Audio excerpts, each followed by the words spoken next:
Sa kalagitnaan ng gabi, isang estranghero na may dalang tungkod ang pumasok sa bahay ng mga Conroy. Nagising si Ella dahil sa ingay at sa sobrang takot niya ay nagmadali siyang isara ang pinto. Nang makabalik siya sa kama, nagulat siya nang makitang nakaupo sa tabi niya ang estranghero. Tinawag siya nito sa pangalan niya at sinabing huwag magmura dahil kasalanan iyon. Nagtaka si Ella kung bakit alam nito ang pangalan niya, ngunit sinabi lang niya na marami siyang alam bago hinawakan ang mukha niya. Sa sandaling iyon, nagising si Ella ngunit hinawakan siya ng matanda sa leeg at binuhat habang sinasabing may alam siya tungkol sa kanyang ama. Bigla, nagising ang ama ni Ella na si Tio mula sa bangungot na ito at tiningnan ng kanyang anak na natutulog pa rin ng mahimbing. Pagkatapos ay uminom siya ng gamot at nagreklamo tungkol sa paulit-ulit na bangungot. Maya-maya, nagpapahinga si Tio sa tabi ng pool habang nakikinig sa meditation podcast na dapat ay makakatulong sa mga taong may bangungot. Hiniling ng kanyang asawang si Susana na sunduin si Ella dahil may trabaho ito at tinanong siya ni Tio kung maaari niya itong bisitahin sa set ng pelikula kinabukasan. Pumayag si Susana at hinalikan siya, ngunit naiinis pa rin si Tio dahil patuloy itong tumatawa sa mga text ng kanyang katrabaho. Kinabukasan, sinubukan ni Tio na bisitahin si Susana sa trabaho, ngunit sinabi ng gwardya na wala ang pangalan ni Tio sa listahan kaya hindi niya ito pinadaan. Dahil sa pagkakaiba ng edad, nagtaka ang gwardya kung si Tio ba ang ama ni Susana. Sa likuran, gumaganap si Susana sa isang malaswang eksena para sa pelikula at kinailangan ni Tio na magpanggap na hindi siya nababahala dito. Pagkatapos maghintay ng ilang sandali, sa wakas ay pinayagan si Tio na pumasok at muling nabahala sa pagyakap ni Susana sa isang katrabaho. Nang makita niya ito, humingi siya ng paumanhin sa paggawa ng eksenang iyon at nagreklamo tungkol sa direktor. Ikinwento sa kanya ni Tio ang nangyari at tiniyak ni Susana na inilagay niya ang pangalan nito sa listahan. Gayunpaman, nagteorya si Tio na nakilala siya ng gwardya at hindi siya pinadaan dahil sa tingin nito ay mapanganib siya. Inamin ni Susana na gusto niya iyon at kinumbinsi siya na makipag-intimate sa loob ng kotse.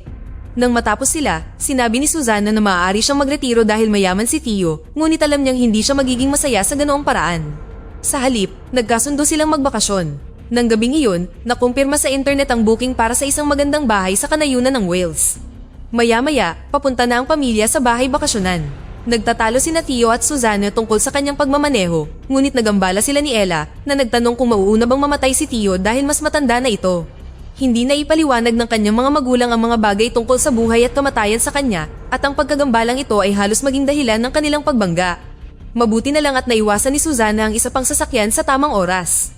Kalaunan, nakarating sila sa bahay at humanga sila sa ganda nito.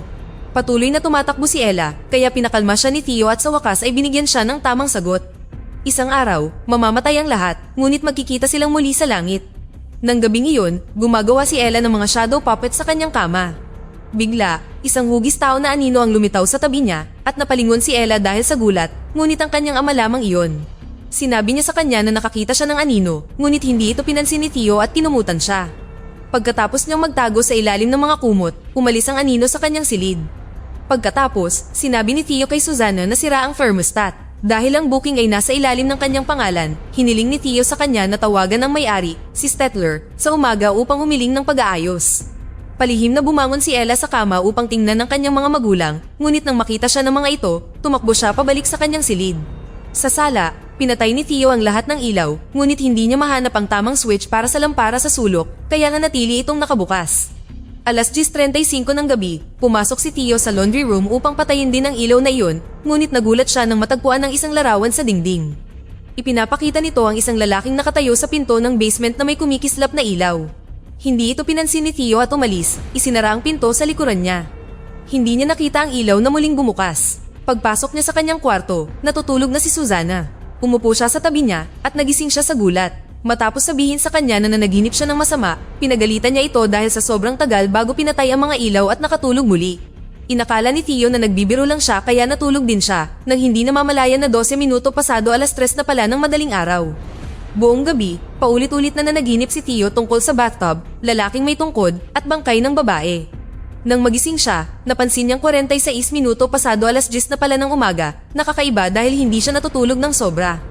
Isang sulat sa nightstand ang nagsasabing lumabas sina Susana at Ella para mamasyal. Nagpa siya si Tio na magsulat sa kanyang meditation notebook na naglalarawan kung gaano siya nagagalit at nalilito. Habang nagsusulat siya, lumaki ang anino sa likuran niya.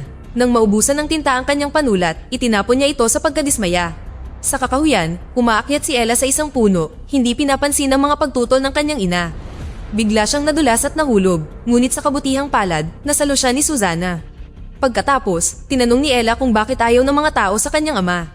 Ipinaliwanag ni Susana na nagpakamatay ang unang asawa ni Theo sa bathtub at inakala ng mga tao na pinatay niya ito. Kalaunan ay napawalang sala siya sa paglilitis, ngunit nasira ang kanyang reputasyon. Samantala, pumunta si Theo sa nayon upang bumili ng ilang grocery. Napagtanto ng tindero na siya ay nanunuluyan sa bahay sa mga burol at nagtanong kung may nangyari na, ngunit hindi maintindihan ni Theo ang tanong. Nagtanong din ang lalaki kung nakita na niya si Stettler, kaya tumanggi si Theo. Nang malapit nang umalis si Theo, binigyan siya ng tindero ng isang drafting triangle at sinabihan siyang sukatin ang mga right angle. Sa labas, may isang babaeng naghihintay sa tabi ng kotse. Tinanong niya kung paano niya natagpuan ang bahay, kaya sinabi niya sa kanya ang tungkol sa website at hindi pa niya nakita si Stettler. Sinabi ng babae na si Stettler ang nakakita kay Theo bago ito umalis. Pag-uwi ni Theo, sinabi ni Ella sa kanya na humihingi siya ng paumanhin sa nangyari sa kanya. Si Theo na galit ay kinausap si Susana ng pribado at nagtalo sila. Sinisisi nila ang isa't isa sa pagpili ng lugar na ito, ngunit pareho nilang itinanggi na natagpuan nila ang link at iniisip na ang isa ang unang nakakita nito. Habang kumakain, napansin ni Ella na hindi nag-uusap ang kanyang mga magulang at tinapik ang kamay ni Theo habang si Susana ay walang tigil sa pagte-text sa likod. Bago matulog, naligo si Susana at iniwan ang kanyang telepono sa kwarto. Sinamantala ni Theo ang pagkakataong basahin ng mga mensahe, ngunit walang senyales ng pagtataksil kahit saan. Sunod, tiningnan niya ang kanyang tablet at laptop, ngunit wala rin siyang nakita doon. Paglabas ni Susana ng banyo, humingi ng tawad si Theo sa kanyang ugali nitong mga nakaraang araw. Lumipas ang mga oras at hindi makatulog si Theo. Nagpasya siyang makinig sa kanyang meditation podcast at patuloy na iniisip ang misteryosong lalaking may tungkod, si Susana sa bathtub, at ang kanyang yumaong asawa na nakadilat sa tubig. Bigla, idinilat din ni Theo ang kanyang mga mata at napagtanto niyang nakatulog siya. Binuksan niya ang kanyang notebook para magpatuloy sa pagsusulat, para lamang makita ang mga salitang, "Dapat ka nang umalis," na hindi niya matanda ang isinulat. Bigla, may narinig siyang sumisigaw sa malayo at lumingon siya para tingnan, ngunit ang kanyang refleksyon sa bintana ay hindi. May 3 istante sa dingding na mukhang normal. Muling tiningnan ni Theo ang kanyang notebook, ngunit naulit ang ingay. Muli siyang lumingon at sa pagkakataong ito ay tumigil na naman ang refleksyon. Sa dingding, ang isa sa mga istante ay napalitan ng pinto. Nagpasya si Theo na buksan ito at nakakita ng hagdan patungo sa basement. Medyo malaki ang lugar, kaya tiningnan ni Theo ang pasilyo sa tabi nito dahil hindi pa rin makatwiran ang layout. Bumaba ang nagtatakang si Theo at nakakita ng isang luma at maruming pasilyo. Habang naglalakad siya, naramdaman niyang may gumagalaw sa likuran niya. Kalaunan, nakakita siya ng isang madilim na pasilyo at nakita ang anino ng isang lalaki na pumapasok sa silid habang kumikislap ang kamera sa loob na tumutugma sa larawan mula sa laundry room. Pumasok si Theo sa silid at nakakita ng maraming litrato sa sahig. Laking gulat niya nang makita ang larawan niya kasama si Ella. Malapit doon, nakakita rin siya ng isang walang laman na bote at ang stuffed toy ni Ella. Nang kunin niya ito, nakita niya ang ilang mga binti sa likod ng isang pinto. Nagmamadaling pumasok si Theo sa silid na iyon at labis na nalungkot nang makita ang patay na si Ella. Binuhat niya ito at dinala sa unang silid, ngunit may tubig na lumabas sa bibig ni Ella na nagpapahiwatig na nalunod ito. Si Theo na desperado ay nagsimulang ulitin na panaginip lang ito at ilang beses na tinapik ang kanyang mga mata para subukang magising. Dahil hindi ito gumana, binasag niya ang bote at ginamit ito para hiwain ang kanyang braso. Hindi rin ito naging epektibo, kaya sinaksak niya ng bote ang kanyang leeg. Sa sandaling iyon, sa wakas ay nagising na si Theo. Gising na si Susana at ikinwento ang tungkol sa isang bangungot na naranasan niya. Dinala siya ni Theo sa baba para ipakita ang mga istante, ang laundry room, at ang larawan habang inilalarawan ang nangyari, ngunit tiniyak sa kanya ni Susana na hindi siya umalis sa kama. Inamin nilang dalawa na hindi nila gusto ang bahay na ito, kaya nagkasundo silang umalis. Habang nag-iimpake, ipinaliwanag ni Susana kay Ella na tatapusin nila ang kanilang bakasyon sa London at pagkatapos, mawawala siya ng 2 buwan para sa pelikula. Maya-maya, naglalaro sina Ella at Susana sa labas habang kinukuha ni Theo ang natitirang mga pinamili. Nakita niya kung gaano kasaya ang kanyang pamilya at tinext niya si Susana, sinabing ang cute nila. Kinuha ni Susana ang kanyang telepono, ngunit kasabay nito, nag-vibrate ang isang telepono sa counter ng kusina. Nagpadala si Theo ng pangalawang mensahe at sa pagkakataong ito ay tiningnan niya ang screen ng isa pang telepono para makitang lumitaw ito. Nagte-text si Susana sa labas at wala siyang natanggap na nangangahulugang mayroon itong sikretong telepono. Ngayon ay naging naghinala na naman siya. Si Theo na galit ay nagmadaling pumunta sa kanyang notebook para lamang matuklasan na naroon pa rin ang kakaibang mensahe, kaya hindi iyon bahagi ng kanyang panaginip. Nang ilipat niya ang pahina, nakakita siya ng mga bagong salita na nagsasabing, "Dapat ay umalis ka na, ngayon ay huli na ang lahat." Pagkatapos ay tumakbo palabas si Theo at kinumpronta si Susana tungkol sa pangalawang telepono. Inamin niya na may relasyon siya sa isang katrabaho, ngunit hindi niya ito dinala sa bahay. Matagal silang nagtalo at sa huli ay pinalayas ni Tio si Susana. Sinabing kailangan lang niya ng isang gabing mag-isa. Habang binubuhat at niyayakap ni Tio si Ella, umalis si Susana sakay ng kotse para lamang huminto sa gitna ng kalsada at nag-breakdown. Pagkatapos, halos mawalan ng pasensya si Tio dahil ayaw kumain ni Ella ng pagkaing Welsh at patuloy na nagmamaneho ng kanyang scooter sa kusina. Nang aksidente niyang nalaglag ang isang basong tubig, agad siyang humingi ng tawad, kaya kumalma si Tio at niyakap siya. Inamin ni Ella na ayaw niya sa bahay dahil nagbibigay ito sa kanya ng masasamang panaginip at umiinit ang ulo niya, kaya gusto na niyang umalis. Nangako si Tio na aalis sila kinabukasan pagbalik ni Susana dala ang kotse. Paglingon ni Tio, napansin niya na ang tubig sa sahig ay gumagalaw sa dalawang magkahiwalay na puddle. Kumuha siya ng isa pang baso ng tubig at ibinuhos ito sa sahig at ganoon din ang nangyari. Ang likido ay nahati at pinagdugtong ang mga naunang puddle. Ginamit din ni Tio ang drafting triangle upang suriin ang mga anggulo at nakahanap ng anomalya sa pagitan ng dingding at ng sahig. Sunod, gumamit sina Tio at Ella ng tape measure upang kunin ang eksaktong sukat ng kusina at sala.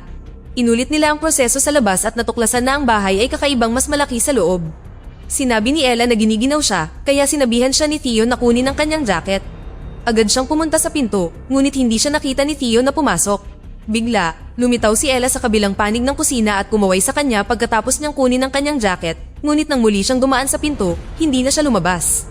Nag-aalala, nagmamadaling pumasok si Tio at natagpuan ng jacket sa sahig, ngunit wala si Ella. Hinalugog niya ang bawat silid sa bahay, ngunit hindi niya ito matagpuan kahit saan. Kasabay nito, si Ella ay nasa mahiwagang pasilyo mula sa panaginip. Patuloy na naghahanap si Tio at pumasok sa ibang pinto para lamang bumalik sa sala.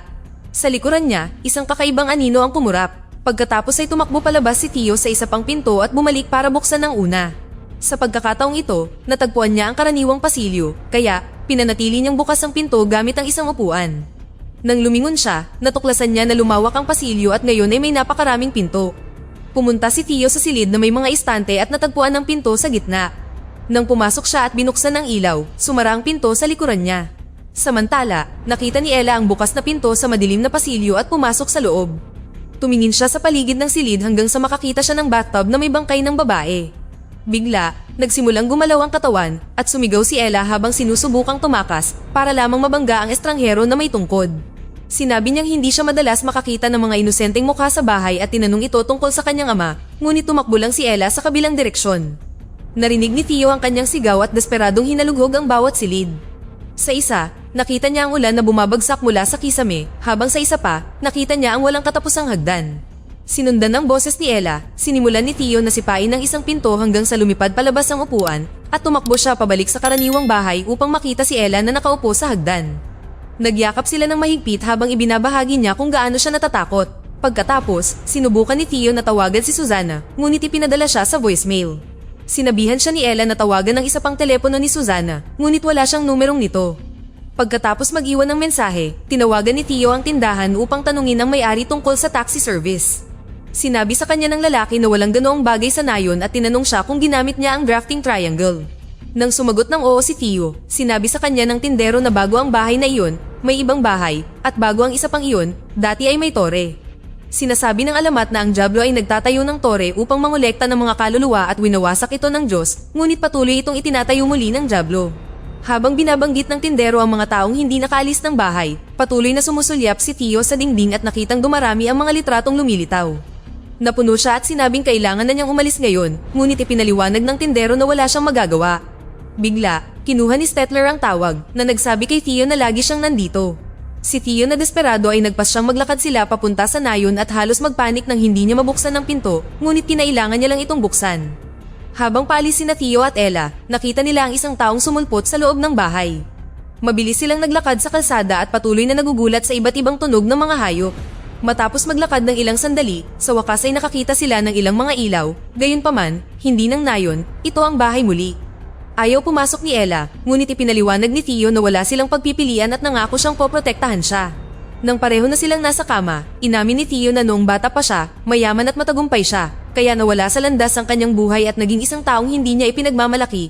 Gayunpaman, naging mas mabuti siyang tao dahil kay Ella. Hindi nagtagal ay nakatulog ang dalawa, ngunit nagising si Tio dahil sa flash ng camera. Narinig niya ang agos ng tubig sa bathtub, kaya nagpa siya siyang tingnan ito. Pagpasok niya sa banyo, wala talagang tubig.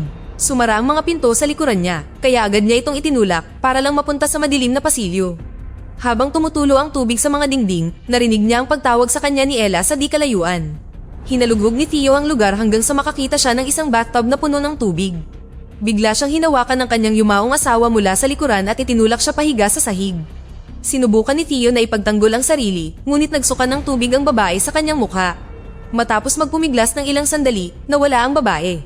Pagkatapos ay tumakbo si Theo sa laundry room at nakita ang larawan niya at ni Ella sa dingding katabi ng lumang litrato. Nagmadali siyang pumasok sa pinto at nagulat nang makita ang kanyang sarili ilang araw na ang nakalipas na itinapon ng panulat. Matapos pumunta ang kanyang ibang sarili sa nayon, binuksan ni Theo ang journal at isinulat ang mahiwagang mensahe. Sunod, pumunta siya sa kabilang silid at paulit-ulit na nakikita ang kanyang sarili at ang kanyang pamilya nang dumating sila. Sinubukan ni Theo na gamitin ang kanyang telepono at sinabi sa kanya ng boses ni Stettler na hindi siya makakaalis. Nang subukang umakyat ni Theo sa hagdan, patuloy itong lumalaki. Ang mga alaala ng mga nakaraang araw ay patuloy na humahalo sa realidad habang sinusubukang umakyat ni Theo, ngunit isang kakaibang enerhiya ang nagpabagsak sa kanya. Hindi siya sumuko at sinubukan muli hanggang sa makarating siya sa sumunod na palapag.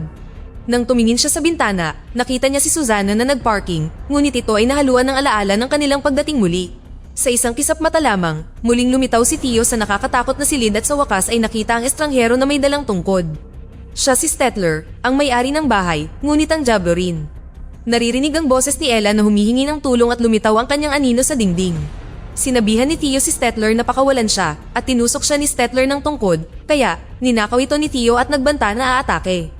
Nang isisi ni Stettler kay Theo ang sitwasyon ni Ella, nagsimulang sumigaw si Theo na hindi niya ginawa iyon at hinampas si Stettler ng tungkod ng maraming beses.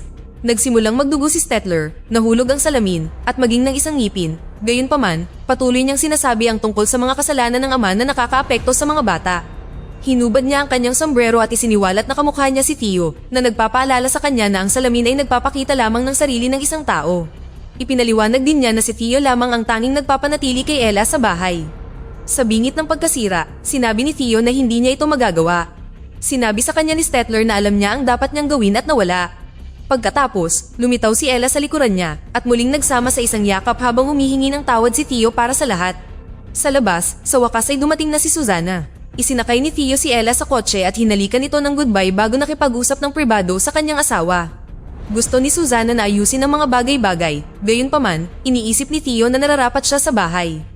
Ipinaliwanag niya na hindi niya direktang pinatay ang kanyang asawa, ngunit nang matagpuan niya ito sa bathtub, hindi niya ito tinulungan.